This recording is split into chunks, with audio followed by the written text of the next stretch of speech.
चन्द्रशेखर चन्द्रशेखर चन्द्रशेखर पाहि माम् चन्द्रशेखर चन्द्रशेखर चन्द्रशेखर रक्ष माम् रत्नसानुस्यरासनं रजताद्रिशृङ्गनिकेतनं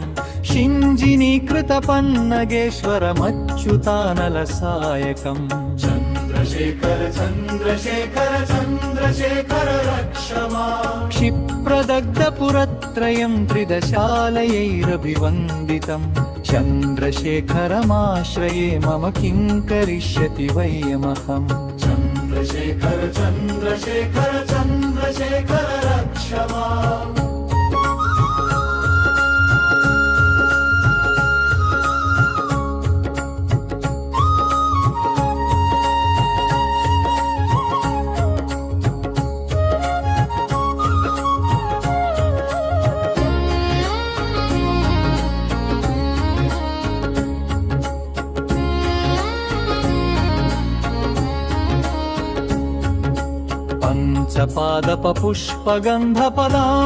पञ्चपादपपुष्पगन्धपदाम्बुजद्वयशोभितम् बाललोचनजातपावकदग्धमन्मथविग्रहम् भस्मदिग्धकलेबरं भवनाशनं भवमव्ययम् चन्द्रशेखर चन्द्रशेखर चन्द्रशेखर रक्ष माम् चन्द्रशेखर चन्द्रशेखर चन्द्रशेखर रक्ष माम् मत्तवारणमुख्यचर्मकृतोत्तरीयमनोहरम् पङ्कजासनपद्मलोचनपूजिताम्बृसरोरुहम् देवसिन्धुतरङ्गशेखर सिक्तशुभ्रजटाररम् चन्द्रशेखर चन्द्रशेखर चन्द्रशेखर रक्ष माम्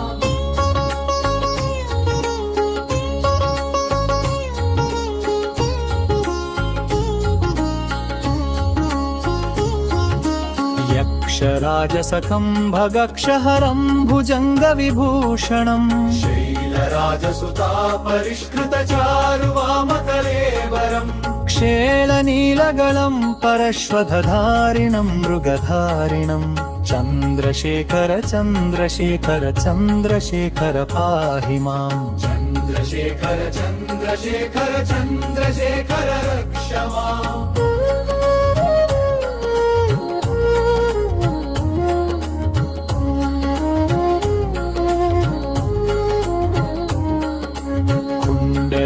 कुण्डलीकृतकुण्डलीश्वर कुण्डलं वृषवाहनम् भारदादिमुनीश्वर स्तुतवैभवम् भुवनेश्वरम् अन्धकान्तकमाश्रितामरपादपं शमनान्तकम् चन्द्रशेखर चन्द्रशेखर चन्द्रशेखर रक्ष माम् चन्द्रशेखर चन्द्रशेखर चन्द्रशेखर रक्ष माम् भेषजं भवरोगिणामखिलापदामपहारिणम् दक्षयज्ञविनाशनं त्रिगुणात्मकं त्रिविलोचनम् भक्तिमुक्तिफलप्रदं सकलार्हसङ्घनिबर्हणम् चन्द्रशेखर चन्द्रशेखर चन्द्रशेखर रक्ष माम्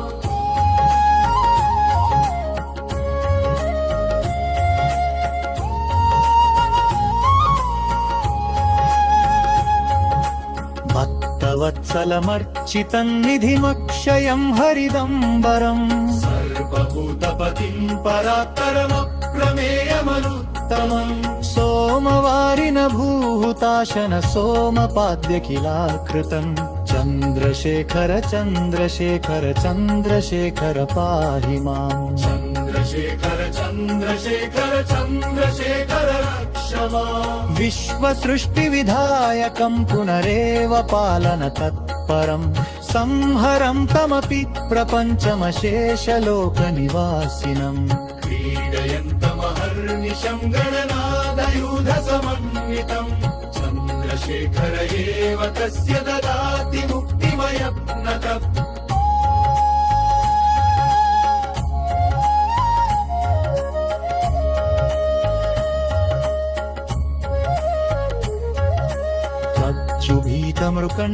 मृकण्डुसूनुकृतस्तवं शिवसन्निधौ यत्र कुत्र च यं पतेन्न हि तस्य मृत्युभयं भवेत् पूर्णमायुररोगतामखिलार्थसम्पदमादरम् चन्द्रशेखर एव तस्य ददाति मुक्तिमधपतकम् चन्द्रशेखर चन्द्रशेखर चन्द्रशेखर रक्ष माम्